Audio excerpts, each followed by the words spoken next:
नमस्ते, मैं ज्योति और आप देख रहे हैं स्वधर।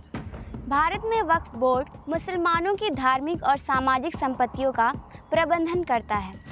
कोई भी मुसलमान जब अपनी ज़मीन, इमारत या पैसा अल्लाह के नाम पर समाज और धर्म की भलाई के लिए दान कर देता है तो उसे वक्फ कहा जाता है। इन संपत्तियों से मस्जिदें, मदरसे, कब्रिस्तान और गरीबों की मदद जैसे कार्य होते हैं।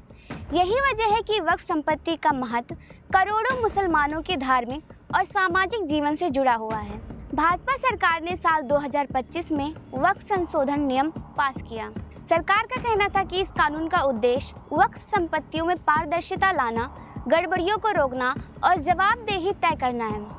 सरकार के अनुसार लंबे समय से वक्फ संपत्तियों पर विवाद, कब्जे और गलत दावों की शिकायतें आती रही हैं। नए कानून में यह प्रावधान किया गया कि वक्फ बनाने वाला व्यक्ति कम से कम 5 साल से इस्लाम का अभ्यास करता होना चाहिए।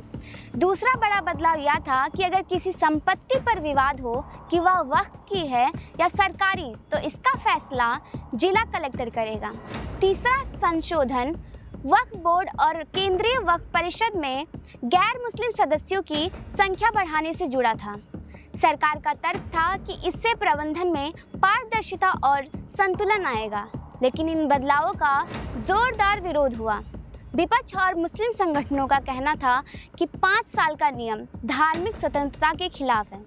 कलेक्टर को फैसला करने का अधिकार देने से सरकार सीधे वक्फ संपत्तियों में दखल दे सकेगी और गैर मुस्लिम सदस्यों की संख्या बढ़ाना वक्फ बोर्ड की धार्मिक पहचान को कमज़ोर करेगा।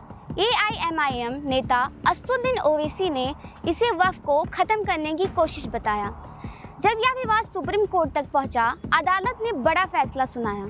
सुप्रीम कोर्ट ने अंतरिम आदेश में कानून के कई प्रावधानों पर रोक लगा दी। अदालत ने कहा कि 5 साल इस्लाम अभ्यास का नियम अभी लागू नहीं होगा।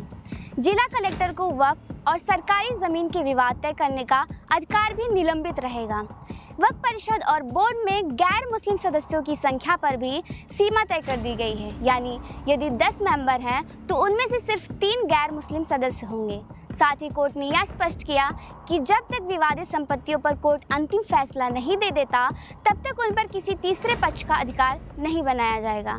हालांकि सुप्रीम कोर्ट ने पूरा कानून रद्द नहीं किया है, बाकी प्रावधान लागू रहेंगे, यानी सरकार अपने सुधारों के कुछ हिस्सों को जारी रख सकती है, लेकिन सबसे विवादित धाराएं अदालत की अगली सुनवाई तक रुकी रहेंगी। आने वाले समय में अदालत का अंतिम फैसला यह तय करेगा कि वक्फ बोर्ड की आत्मनिर्भरता कितनी बचेगी और सरकार के सुधार कितने लागू हो पाएंगे। इस पूरे मुद्दे पर आपकी क्या राय है, कमेंट करके अवश्य बताएं। धन्यवाद।